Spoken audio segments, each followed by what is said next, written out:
Ever heard of Murphy's Law? You know, the one that says, if anything can go wrong, it will. Well, if Murphy's Law ever strikes, this is the safest place to be. Lloyd's of London.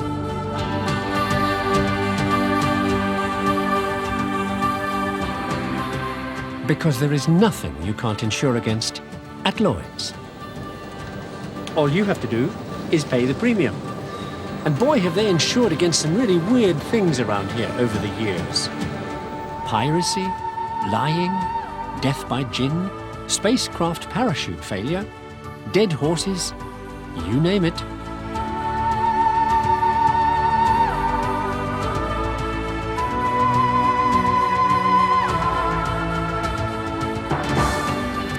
And the reason they can do all these crazy things, and sometimes insure stuff for hundreds of $millions at a time, is because for 300 years, the underwriters here have spread the risk. Look, each underwriter takes a part of the risk until the entire risk is covered. At which point, Lloyd's can write the policy. And the whole astronomically risky business relies totally on two things. International law for determining responsibility if disaster strikes, and a signature from Lloyd's to determine responsibility if disaster strikes. Next to the two magic words that bind everybody under law. Sign here.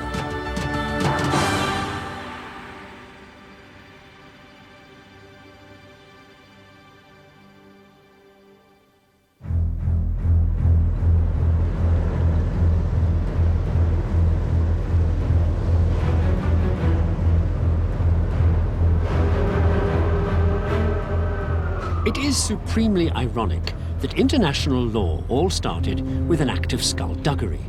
Here, in the world's busiest shipping lane, then and now, the Straits of Malacca, the stretch of water running between Indonesia and Singapore.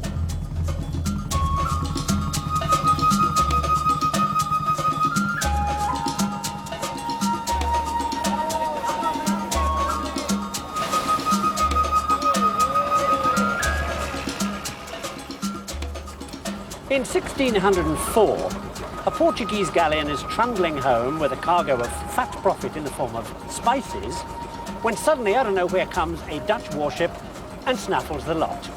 Just like that, on the open sea. Causes one almighty stink. Of course, the whole thing's set up by the Dutch, who then hire one of their hotshot lawyers, a fellow called De Groot, to prove that what looked like piracy, stealing, smash and grab, or anything else you want to call it, wasn't. Which he does. And a lot more.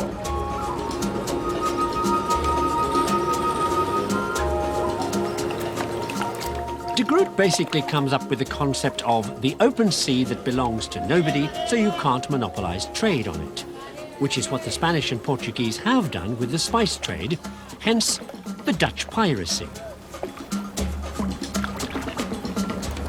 In 1625, de Groot goes all the way and invents only the whole of international law as we know it. Basically because without it, trade and exploration and colonialism and all that are going to go from disorganized to chaotic.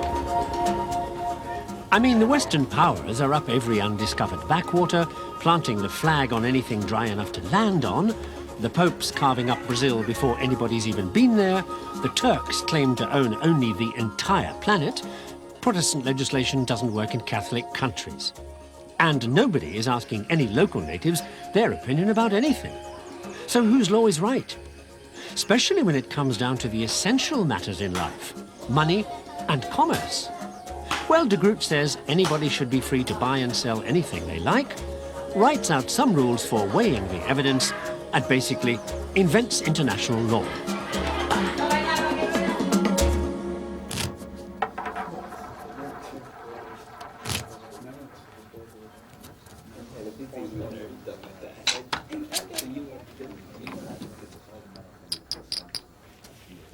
Law's only any good as long as everybody plays by the rules, which back then you wouldn't have bet on. 16. Too many. Which is why, a little later, a Frenchman called Blaise Pascal was to be found at the gaming tables trying to work out the odds that would tell lawyers which way a jury would jump one way or the other. Well, to be fair, he was also trying to come up with a foolproof system for an aristocratic pal. And in case you're that way inclined, Pascal worked out that an even chance of getting a pair of sixes needed 24.555 rolls of the dice, if your nerve lasted that long. But Pascal's real trump card was this little trick. It's called the mathematical triangle, and you can do all sorts of amazing things with it. Here's just one. That's not a row, so this is row 1, row 2, row 3. 1 and 3 is 4, and 3 is 7, and 1's 8. The number of ways 3 coins can fall is 8. And most probably this way. Once 3 heads, 3 times out of 8 2 heads and a tail, 3 times out of 8 2 tails and a head, and once 3 tails. And you can build this triangle up as big as you like and handle really astronomically big numbers. What Pascal had invented here was probability math. Just as well, because he was about to get into deep doo-doo with the church about just that. Probability. I suppose Pascal was the 17th century equivalent of a hippie, an unconventional free thinker. A very dangerous thing to be, back at a time when the church had power of thumbscrew. So when he got friendly with some freedom of conscience activists, very probably, things were going to get nasty. Pascal's friends were called Jansenists. And basically they said, look, if you've got a problem with a matter of conscience that's bothering you, say like this, then you bother the church with it and the church will tell you what to do, because it's probable the church knows best. The Jansenists said, come on, it's much more probable you know best. After all, it's your conscience.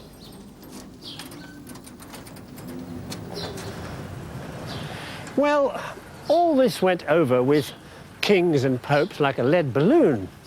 If you could hop on your bike and escape to Holland, you might get away with it. But in France, for instance, the church went absolutely ape. Because if individuals didn't have to obey the church, who would they obey? So by 1700, most Jansenists were either under house arrest, in hiding, or dead. Because if the powers that be said, keep your mouth shut back then, you did. Mind you, some monks did, anyway.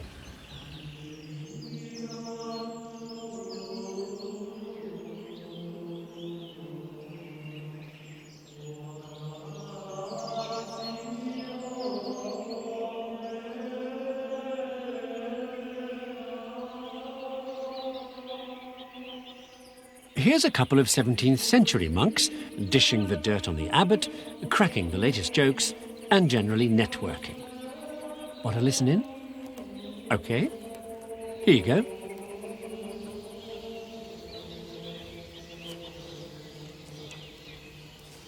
No, there's nothing wrong with your hearing. These guys belong to a silent order, and back then they're only allowed to talk with their hands. So not surprisingly, it's a monk who invents a sign language for deaf people to use to communicate. And then an out-of-work Jansenist priest opens a school to teach it. But by mid-19th century, there's a row about whether to teach deaf people to make signs or sounds. And you've already heard about that argument if you ever went to the movie My Fair Lady. Say your alphabet. I know my alphabet. Do you think I know nothing? I don't need to be taught like a child. Professor Higgins in the original play is based on a real Scottish elocution teacher who'd invented something called visible speech, symbols for sounds that Higgins uses to write down Eliza Doolittle's speech patterns. A, B, C, D... Stop! Listen to this, Pickering. This is what we pay for as elementary education. This unfortunate animal has been locked up for 9 years in school at our expense to teach her to read and speak the language of Shakespeare and Milton. And the result is I, B, C, D. Say A, B, C, D. But I'm saying it! A, B, C... Stop! Say a cup of tea. A cup of tea. Put your tongue forward until it squeezes against the top of your lower teeth. Now say cup. I can't. Cup. The Scotsman's Visible Speech book pushed that idea about teaching deaf people to make sounds. It was an idea that would lead to one of the most important inventions in the modern world. Because in 1874, that Scots elocution teacher's son was in Boston teaching deaf people to talk. And his problem was, how would deaf people know when they were making the right noises? T, T, T, T. I can't hear no difference, except it sounds more genteel like when you say it. Well, if you can hear that difference, what the devil are you crying for? Pickering, give it a chocolate. By the time I've finished, we shall hear music in the weather patterns of Europe. The rain in Spain falls mainly on the plain. And then he came across this French gizmo. You speak down a horn at a thin membrane, it vibrates, and a bristle attached to it moves up and down and traces a wiggly line on smoked glass. The rain in Spain falls mainly Like this. on the plain. The rain in Spain. This gave our Scotsman's son an idea. If you could get a metal membrane to vibrate and wriggle a bit of iron in and out of a copper coil attached to a battery, you'd get wavy electricity that would go down a line and cause the reverse to happen at the other end, make another membrane wriggle and reproduce the original sound. By Jehovah, what have I done? We call the Scotsman's son's idea, and by the way his name was Alexander Graham Bell, the telephone. رأينا أن الفرقة العاملة تتفق على تعريف هذه الجرائم وحتى الجرائم I'm obliged to deal with apartheid as a massive Meanwhile, where the whole business of writing down speech as wriggly lines goes next, the international community and all that United Nations Geneva Speak talk, every mind-numbing word of which has to be painstakingly recorded so it can be published in a dozen languages for nobody to read. Record-keeping was the problem facing international organizations when they started back in the late 19th century. A problem solved by visible speech. Well, this version of visible speech. Shorthand. The breaking up of speech sounds into symbols that can be written down as fast as anybody can talk. In other words, the use of the wiggly line and the invention of take a letter, Miss Smith. Now, Isaac Pitman, who invented shorthand, was also a closet pacifist and very keen on promoting international understanding through the use of shorthand, because it fitted all languages at all international meetings, because it was phonetic. So it was common to all languages, spoken by all delegates. If there is a crime with respect to which any group in the world, any significant group of states, is opposed to that being a crime under general international law. Le statut est une sorte de compromis entre ces deux tendances. À cet égard, de tout moins, il reconnaît l'idée. The whole common language thing got taken up in a very big way by a failed Russian eye doctor who invented a whole new international language called Esperanto, on the basis that it would bring peace on earth and end all wars, and besides, save a ton of money on interpreters and translators sitting in booths like these, doing things like this. Esperanto nearly got made official here, when this place was the League of Nations, as a matter of fact. Nearly.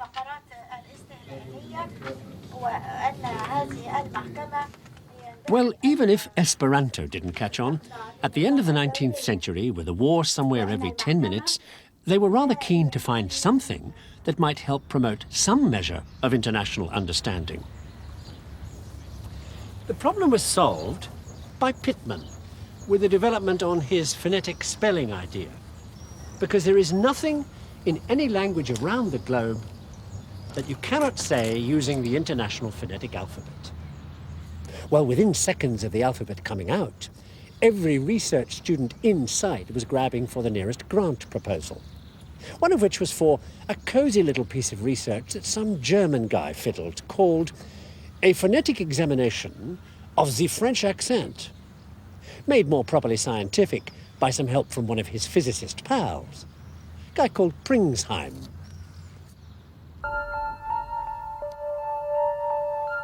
Katie. Is that you, Katie?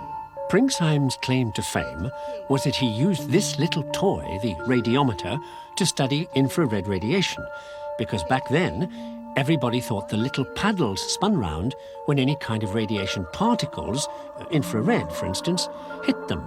Katie. They were wrong, as it happens. Meanwhile, what's all this funny business about Katie? Katie, have you come to speak with us? I want to speak to you, Katie. Well, the guy in the middle is Sir William Crookes, who invented the radiometer and saw something that wasn't really happening. Radiometers being spun by light. He saw other things that weren't really happening too. Like Katie King, who was a ghost, and other such psychic stuff the Victorians were all heavily into.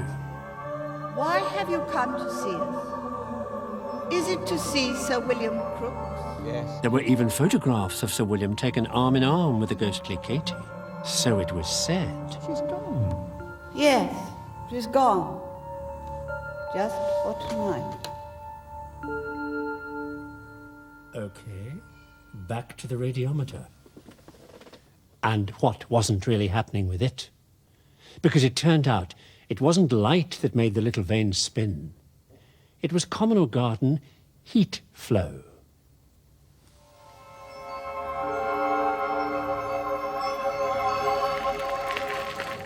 This humdrum fact was revealed by an English engineer who, wait for it, knew more about any flow than any body. If it flowed, he could turn it into an equation. Imagine. Well, anyway, he said that the vacuum inside the radiometer wasn't a total vacuum, that there was a little bit of air left in there. So when the light heated up the radiometer's little vanes, it made the air molecules near them flow, and the flow pushed the vanes around.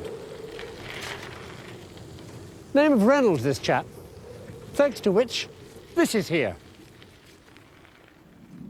See, Reynolds put flat plates of different shapes into flowing liquid and saw turbulence, wakes, smooth flow, all that. And he came up with a way to work out what shape would give what flow. The speed of the flow times the density of the flow times the length of the plate gives you the plate's Reynolds number. That two people used at the beginning of this century to change the world, with Reynolds numbers for the behavior of airflow. Why, I've been telling you this story riding my bike.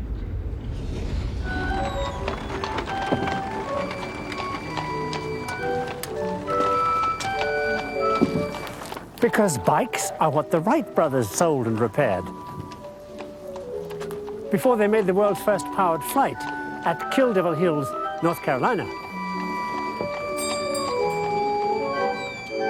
And because bikes used the first practical version of something without which the Wright's plane engine or any other engine wouldn't have worked. And they wouldn't have succeeded in doing this.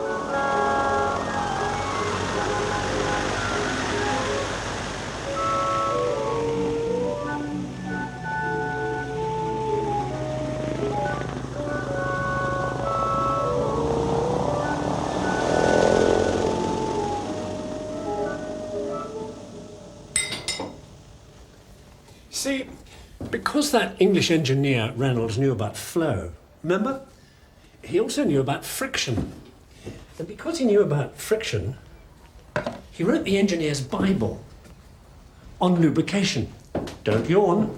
Without lubrication, almost nothing in the world would work.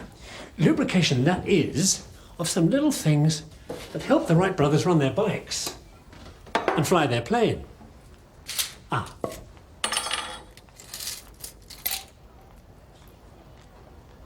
Ball bearings.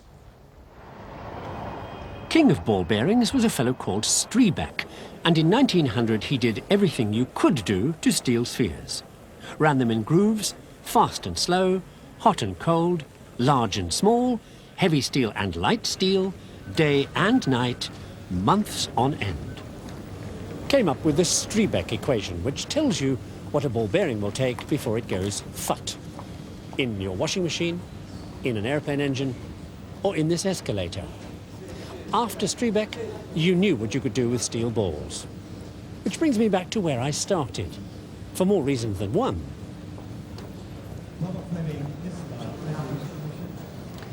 Because this is another one of those lovely circles through history.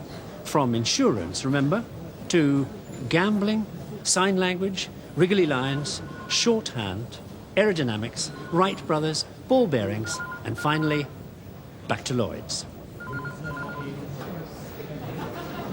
But not to the policy this time. To the pen you sign it with. Or rather, to the ball bearing on the end of the pen. Well, that's it. Time to sign off.